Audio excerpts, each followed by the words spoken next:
नमस्कार, next 9 news देख रहे हैं आप और मैं हूं आपके साथ प्रज्ञा सिंह। कांग्रेस पार्टी की भारत जोड़ो न्याय यात्रा आज राजस्थान पहुंच रही है और ऐसे में हर किसी की निगाहें राजस्थान पर है कि आखिरकार जब राहुल गांधी राजस्थान पहुंचेंगे तो क्या बड़े ऐलान करते हुए नजर आएंगे। इससे पहले भी देखा गया कि जब भारत जोड़ो यात्रा राजस्थान पहुंची थी तब भी हर किसी की निगाहें सचिन पायलट पर थी। वो सचिन पायलट जो इस वक्त लोकसभा चुनाव को लेकर काफी ज्यादा एक्टिव नजर आ रहे हैं। सचिन पायलट को छत्तीसगढ़ की जिम्मेदारी भी सौंपी गई, उन्हें प्रभारी के तौर पर छत्तीसगढ़ सौंपा गया है और अब अपनी जिम्मेदारियों को बखूबी सचिन पायलट निभाते हुए भी नजर आ रहे हैं। और ऐसे में लगातार सवाल ये बनता हुआ नजर आ रहा है कि क्या सचिन पायलट को लोकसभा चुनाव से पहले कोई बड़ी जिम्मेदारी पार्टी की तरफ से दी जाएगी। ये भी कहा जा रहा है कि उन्हें लोकसभा चुनाव में भी पार्टी उतारने के बारे में सोच रही है।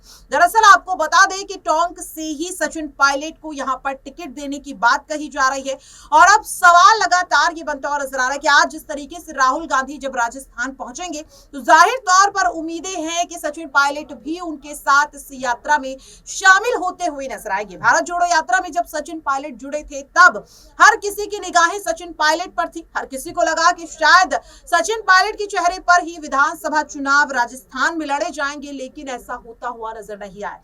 इसके बाद हम सभी ने देखा अशोक गहलोत के चेहरे पर चुनाव लड़ा जाता है, लेकिन कांग्रेस राजस्थान में बुरी तरह से हारती हुई नजर आई। इस हार के बाद जहां एक और अशोक गहलोत की अहमियत प्रदेश में और पार्टी के बीच लगातार कम होती हुई नजर आ रही है, तो वहीं सचिन पायलट की अहमियत लगातार बढ़ती हुई नजर आ रही है और इस बात का फायदा अब कहीं ना कहीं सचिन पायलट भी उठाते हुए नजर आ रहे हैं और लगातार वे लोकसभा चुनाव को लेकर अब भारतीय जनता पार्टी को घेरते हुए नजर आ रहे हैं। हाल ही में सचिन पायलट ने ईआरसीपी के मुद्दे पर किस तरीके से मोदी सरकार को घेरा है, सुनिए जरा। लगातार 13 जिलों में जा रही है, उसको लेकर क्या कहेंगे? देखिए, जिस जल्दबाजी में ये पूरा समझौता किया गया है इस बात को दिखलाता है कि केंद्र सरकार की मंशा शुरू से ही बड़ी राजनीतिक थी। उनको प्रदेश के लोगों के हितों की चिंता नहीं थी, वो तो चुनाव का इंतजार कर रहे थे। सालों पुरानी परियोजना जिसके लिए हजारों करोड़ हमारी कांग्रेस सरकार ने दिया, उसको जानबूझ के लटका के रखा और चुनाव खत्म होते ही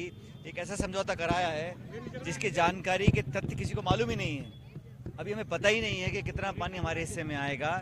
जो उम्मीद यहाँ के लोग लगाए बैठे थे क्या वो पूरी होंगी कि नहीं होंगी, अब उस पर समझौता कर हस्ताक्षर कर दिया। वो दस्तावेज किसके पास हैं, कितना पानी यहाँ पे मिलना था प्रदेश को, हमारे हितों के साथ खिलवाड़ हो रहा है कि नहीं हो रहा है, ये जानकारी हमारे पास है ही नहीं। और जितना चुनाव की एकदम बाद ये किया और लोकसभा चुनाव से पहले कर रहे हैं, हम सब समझ रहे हैं कि चाहती केंद्र सरकार चाहती तो बहुत पहले इसको करवा देती, लेकिन क्योंकि चुनाव के समय सरकार कांग्रेस की राजस्थान में थी इसलिए जानबूझ के रोका गया। तो इतने बड़े विषय में जो जनता के हितों से जुड़ा मुद्दा है, पानी जैसा महत्वपूर्ण मुद्दा है, उसके ऊपर राजनीति करी गई, ये एक दुख की बात है। बहरहाल मैं इतना चाहता हूँ कि जो भी हम कार्यक्रम योजना बनाएं उसमें राजस्थान के हितों की रक्षा होनी चाहिए, खिलवाड़ नहीं होना चाहिए। पीने का पानी, सिंचाई का पानी, इंडस्ट्री के लिए पानी और भविष्य को नज़र में रखते हुए ये कार्यक्रम होना चाहिए। इस पर राजनीति नहीं होनी चाहिए, लेकिन मुझे लग रहा है कि जो तथ्य हैं वो जनता के सामने आने चाहिए ताकि हमें पता पड़े असली में क्या हो रहा है। गहलोत साहब ये कह रहे हैं कि व्हाइट पेपर लाना चाहिए भाजपा को। तमाम वो बड़े नेता हैं जो कांग्रेस से जो एक मजबूत हम हुआ करते थे, पार्टी को छोड़ चुके हैं, कहीं ना कहीं जो आपके जो नेता उनके एक लंबी लिस्ट है जो नेता अलग अलग पार्टी छोड़ के कांग्रेस में आ रहे हैं। भाजपा के बहुत नेता उनकी पार्टी को छोड़ गए, तो चुनाव से पहले नेताओं का आना जाना लगता रहता है, बहुत बड़ी बात नहीं है। गंभीर आरोप पूर्व मुख्यमंत्री पे लगाए कई लोगों ने। किन्होंने लगाए? महेंद्र सिंह मालवीय की बात करें, रानी पैरवा की बात करें, कई लोगों ने चलो ऐसा है, जो आदमी पार्टी छोड़ के जाएगा वो कुछ ना कुछ तो बोलेगा ही ना।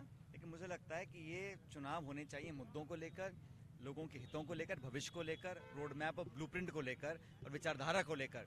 ये चुनाव जनता के चुनाव है। इस चुनाव में किसान, बेरोजगार, नौजवान, इनकी बात राहुल गांधी उठा रहे हैं।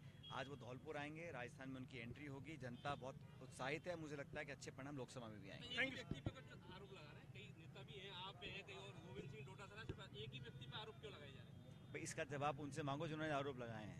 लेकिन मैं मानता हूं कि हम सब एक हैं, हम मिलकर चुनाव लड़े थे, हम सरकार नहीं बना पाए, लेकिन लोकसभा में अच्छे परिणाम हमारे आएंगे। तो देखा आपने और सुना भी। दर्शकों, लगातार सवाल यही बनता हुआ नजर आ रहा है कि क्या अब इस पूरे मामले में जिस तरीके से सचिन पायलट ने बीजेपी को घेरने का काम किया है और आज जिस तरीके से ये यात्रा राजस्थान पहुंच रही है, क्या राहुल गांधी अब सचिन पायलट के समर्थन में कोई बड़ा ऐलान करते हुए नजर आएंगे, जिसकी लगातार उम्मीद न केवल सचिन पायलट बल्कि राजस्थान की जनता को है, उनके समर्थकों का है। ये देखना काफी ज्यादा अहम रहेगा। लेकिन फिलहाल के लिए इस खास रिपोर्ट में इतना ही। देश और दुनिया की तमाम खबरों के लिए आप बने रहिए नेक्स्ट 9 न्यूज के साथ।